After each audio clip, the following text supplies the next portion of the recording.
mais um programa Propósitos de Vida, chegando na tela, chegando na sua casa, no seu lar, você também que está assistindo pelas nossas redes sociais aí, YouTube, Facebook. Seja muito bem-vindo. Eu sou o pastor Adriano Papa, estaremos juntinhos aqui, ministrando a palavra de Deus e louvores para edificar e abençoar a sua vida. No programa de hoje, nós teremos a canção da linda voz da dupla Célio e Elisângela, divulgando o CD, o novo CD deles. Nós teremos também um teologando em que nós vamos falar sobre aquele famoso versículo: não julgueis para que não sejais julgados. E teremos uma palavra profética que vai trazer cura para o seu lar. Cristopatia, pelas suas pisaduras fomos sarados. Está no ar o programa Propósitos de Vida.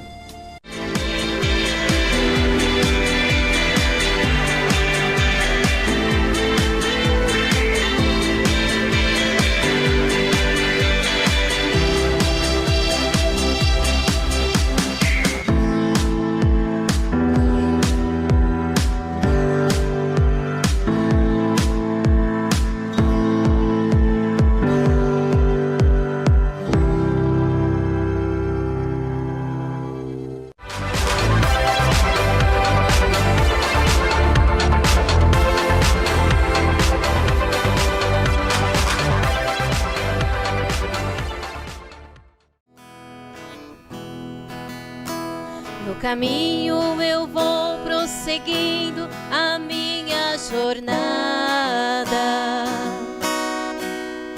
e encontro alguém a dizer: não vai dar em nada. Falam coisas e querem até me desanimar,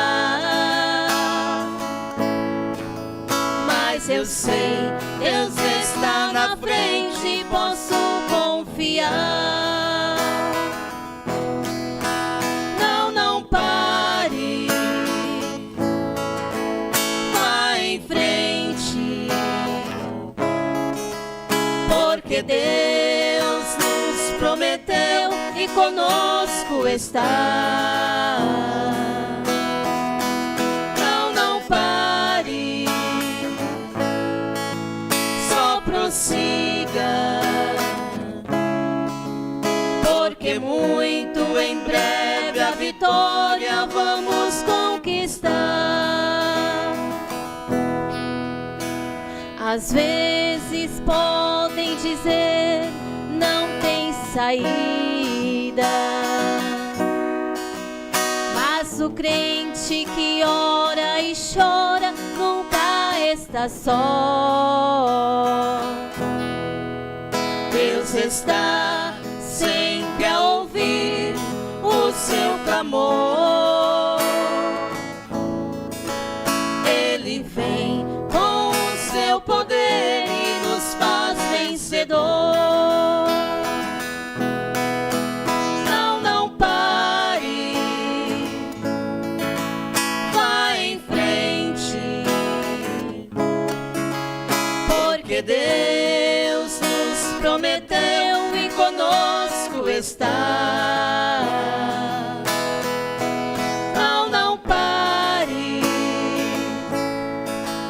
só prossiga, porque muito em breve a vitória vamos conquistar. Porque muito em breve a vitória vamos conquistar.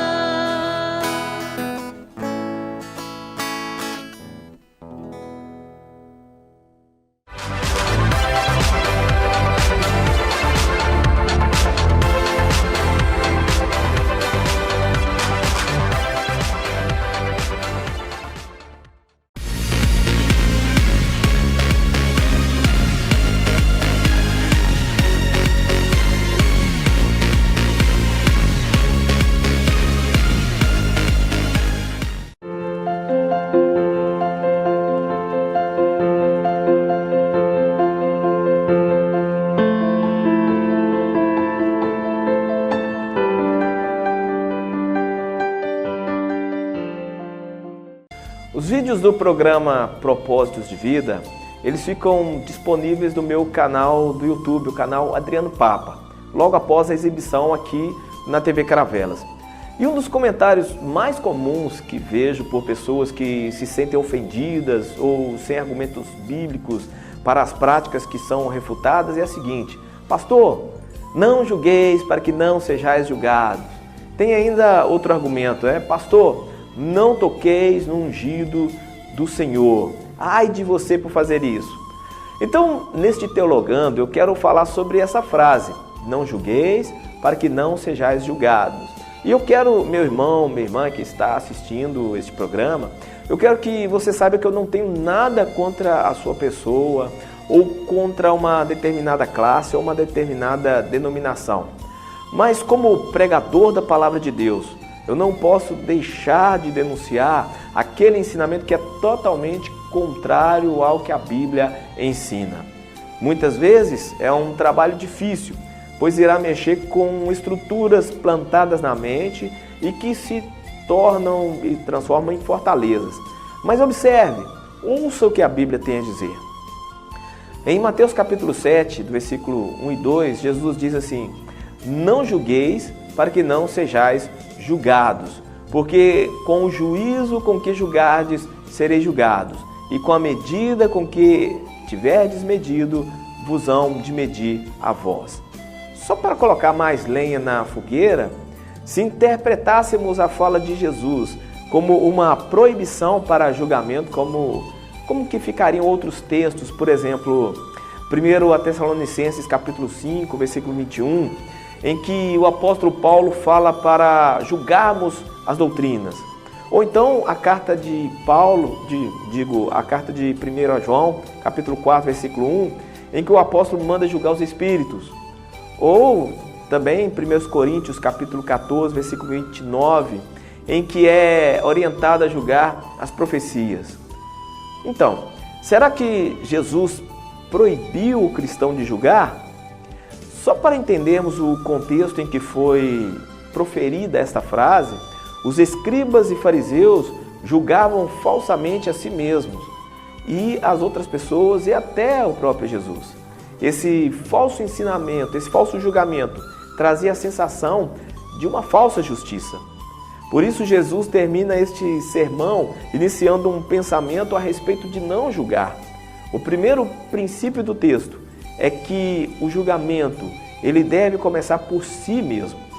Jesus não proíbe o julgamento, pois devemos ter zelo e discernimento na obra de Deus. E a pessoa que ouve tudo e aceita todo e qualquer ensinamento que vem daqueles que se dizem espirituais, vai sofrer muita perda. Porém, antes de julgarmos os outros, devemos julgar a nós mesmos. Se julgarmos a nós mesmos, estaremos preparados para quando encontrarmos com Deus no julgamento final. Os fariseus viviam julgando os outros como se fossem Deus, mas não levavam em consideração que um dia eles seriam julgados por Deus. Outra coisa importante que devemos aprender é que somos julgados da mesma forma e medida com que julgamos os outros. Semeamos o que colhemos. O objetivo em julgar a si mesmo é nos preparar para servir aos outros. Quando não praticamos o julgamento próprio, prejudicamos a nós mesmos e aqueles a quem deveríamos ajudar. Nos próximos versículos, quando Jesus fala sobre tirar a trave do olho para depois tirar o cisco do olho do seu irmão, ele está nos ensinando que quem não encara os próprios pecados com honestidade e não confessa, torna-se cego e não pode ver de forma clara para ajudar os seus semelhantes. Uma coisa que devemos aprender é que não devemos julgar as motivações dos outros. Podemos examinar suas ações e atitudes, mas não suas motivações, pois somente Deus conhece o coração de cada um. Para resumir tudo o que eu falei, todo cristão deve exercer discernimento, pois nem todos são ovelhas. Alguns são lobos vestidos de ovelhas. E nós, como ovelhas do Senhor, não devemos nos deixar ser tosquiados por qualquer um. Esse foi o nosso Teologando de hoje.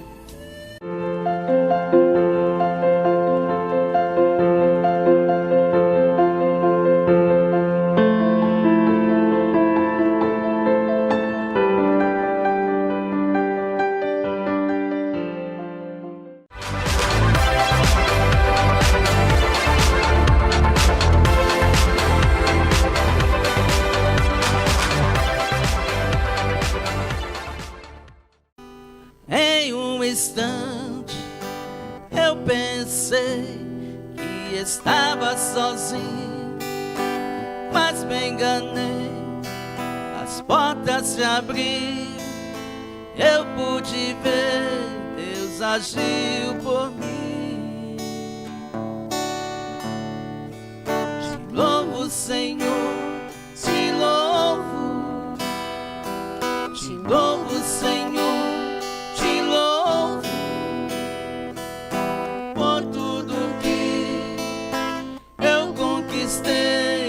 Ajudasse a mim.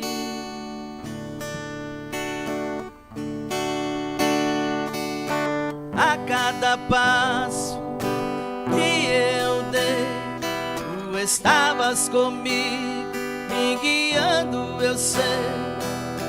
Por isso eu quero te agradecer, tu és o meu viver. Louvo, Senhor, te louvo, Senhor, te louvo, por tudo que eu conquistei, ajudaste a mim. És o meu Deus, o meu Salvador, nos momentos difíceis amigo fiel, ao meu lado estás, sou mais que vencedor. Te louvo, Senhor, te louvo, Senhor, te louvo, por tudo que eu conquistei, ajudaste a mim. Te alabo, Senhor, te alabo, Senhor, te alabo, por todo lo que yo conquisté, tú me ayudaste. Te alabo, Senhor, te alabo, Senhor.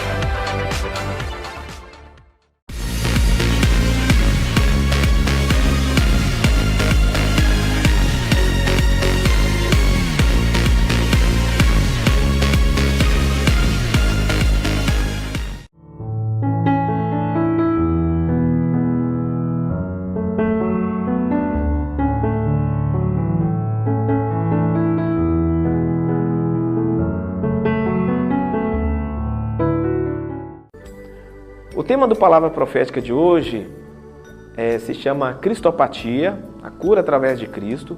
E o nosso texto base se encontra em Isaías 53, versículo 5, em que está escrito assim: pelas suas pisaduras fomos sarados.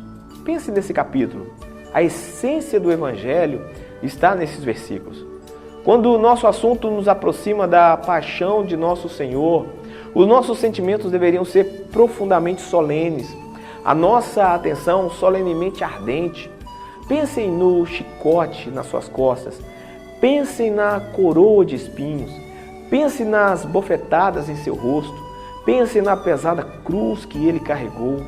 Cada momento deste sofrimento foi causado por mim e por você. Nós o ferimos. Por certo, é tão certo que pelas suas pisaduras fomos sarados. E de que fomos sarados? Que doença é essa que levou o Filho de Deus, Jesus, a pagar um alto preço sofrendo na cruz do Calvário? Seria a depressão que é o mal do século? Não. Seria a AIDS? Não. Seria o câncer que tem tirado vidas desde a mais nova criancinha, a pessoa mais idosa? Não. Nessa profecia de Isaías, nós vemos aqui o pecado sendo tratado como doença. No jardim do Éden, quando Adão desobedeceu a Deus, comendo do fruto proibido, ele e sua esposa Eva automaticamente sofreram várias consequências. A primeira foi a separação de Deus. E Romanos capítulo 3 e 23 confirma isso, pois lá está escrito: todos pecaram e separados estão da glória de Deus. Separados de Deus, o homem está espiritualmente morto. O pecado também trouxe a morte física, pois o homem foi criado para viver eternamente e ao pecar agora ele sofre a consequência, que é o que está escrito em Romanos capítulo 6, versículo 23.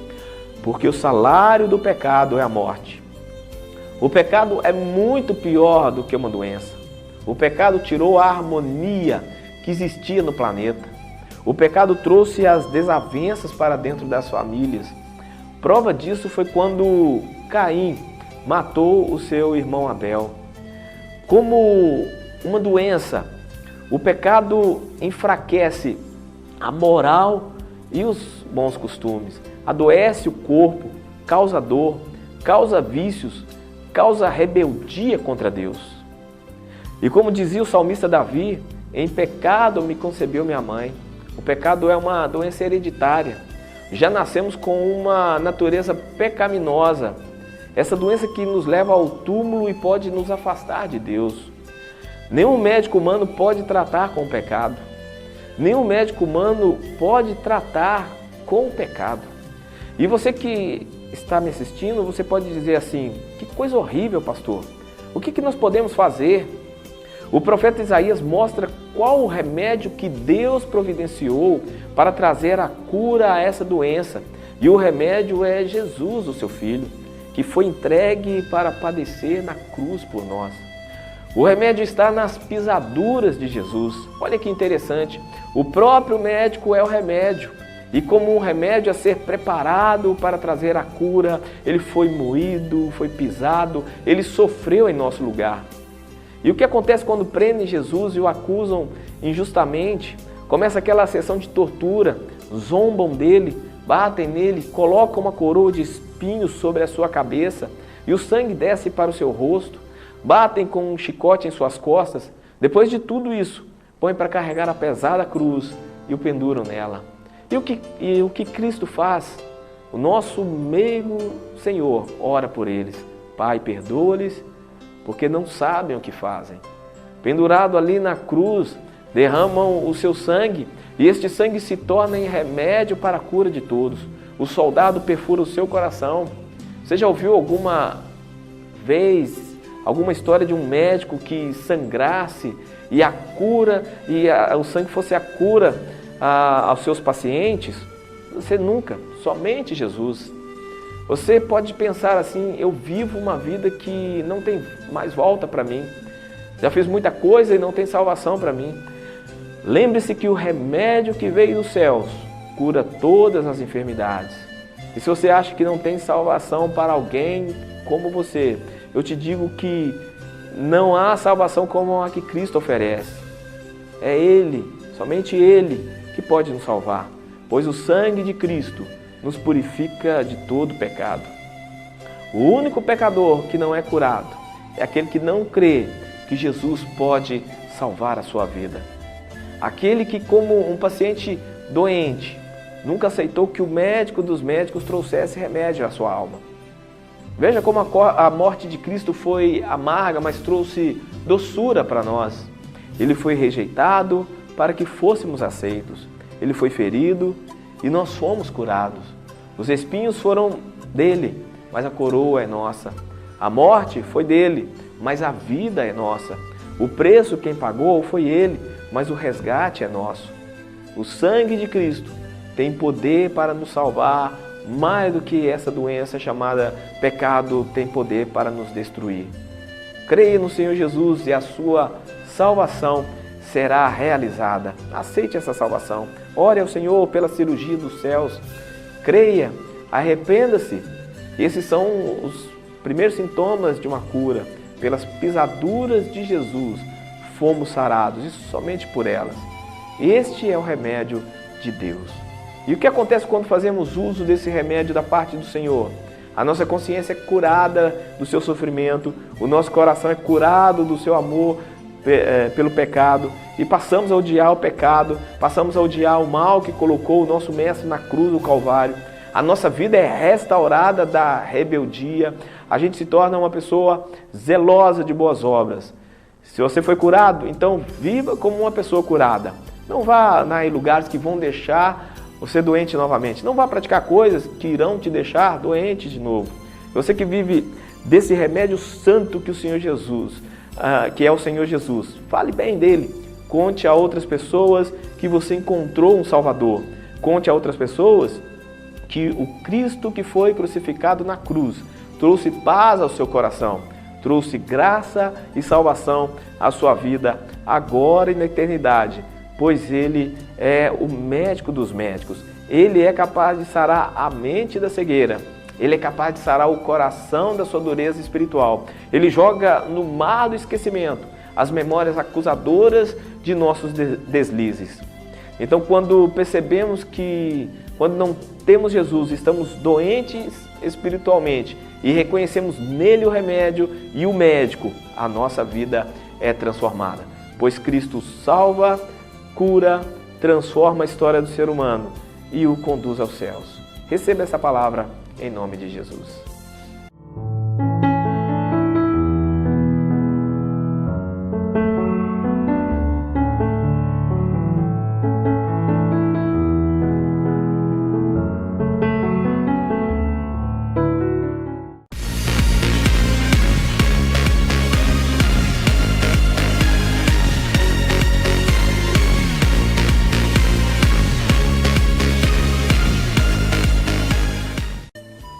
Estamos chegando ao final de mais um programa Propósitos de Vida. Eu quero agradecer a sua audiência e pedir a você para divulgar o nosso programa, para que mais pessoas sejam abençoadas.